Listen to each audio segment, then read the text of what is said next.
En nombre de la Fundación Pau Casals y, por supuesto, con la complicidad total y absoluta de los dos codirectores, el doctor Joan Fuster y el doctor Alfons Martinell, quiero compartir con todos vosotros, todas vosotras, algo. A lo largo de mi trayectoria profesional he tenido relaciones con rectores y rectoras distintas, ¿no? Y quiero remarcar la sensibilidad que el doctor Josep Antoni Planell tuvo cuando desde la Fundació Pau Casals se planteó la posibilidad de que la UOC, la Fundació Universitat Oberta de Cataluña, con un campus extraordinario de alumnado internacional y, como todos saben, primera universidad virtual del mundo, como experiencia innovadora, el interés que manifestó, la sensibilidad para construir como socio académico este proyecto que hoy, de hecho, empieza a andar. El convenio se firmó el 25 de enero de este año. Hemos estado planificando actuaciones y esa es la primera. Ya tenemos un programa de trabajo muy claro que esta mañana he intentado resumir. Y por eso es remarcable el encontrar a alguien que además profesionalmente es un ingeniero, una persona del mundo de la técnica, con la sensibilidad hacia el ámbito de la cultura de la mano de un nombre como Casals que aúna esas dos dimensiones, ¿no? Arte y compromiso, cultura y compromiso.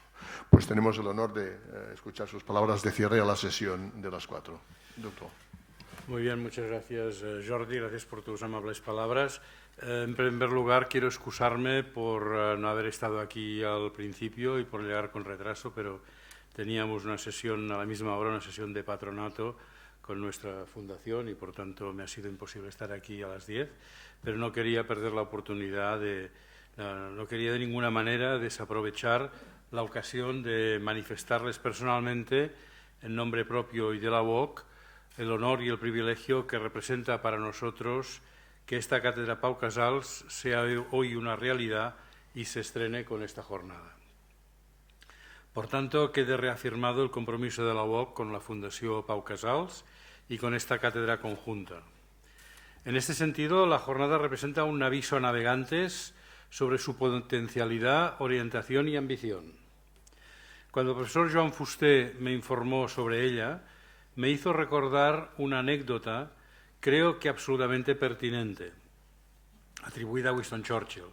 Ya sabemos que, según las redes sociales, la autoría de todas las ocurrencias posibles se encuentra repartida entre, en primer lugar, el ministro británico, Winston Churchill, Einstein y 2 o 3 nombres más.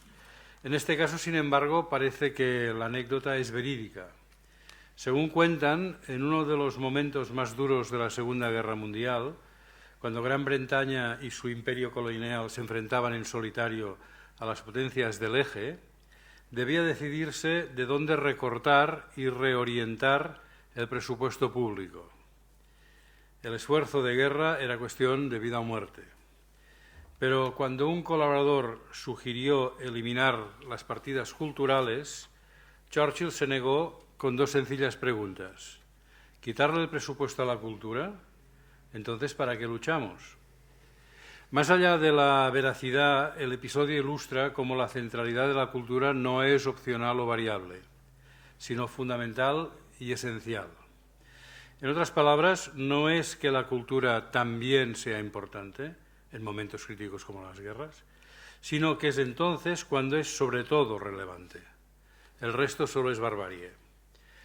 Así lo entendieron en su momento los gobiernos de la Segunda República, cuando en plena guerra civil la Sociedad de Naciones reconocía explícitamente a las autoridades republicanas por haber mantenido e incluso incrementado la inversión en educación y cultura.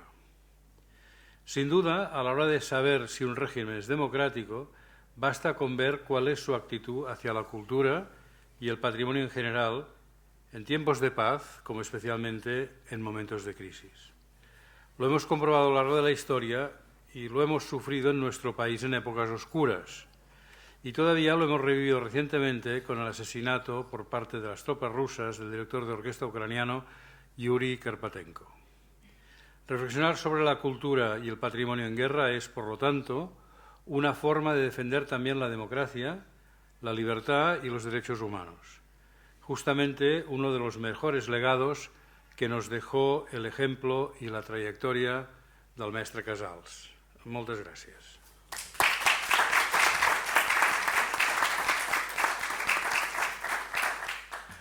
Moltes gràcies, rector. Quedem a les 4 per reprendre las sesiones. Recuerdo que todas las sesiones se están grabando y que quedará como documento, además de que es la base de trabajo, para que luego desde la cátedra elaboremos la documentación pertinente. Simplemente ha sido la primera mañana del primer día de trabajo de la cátedra Pau Casals. Moltes gràcies, rector.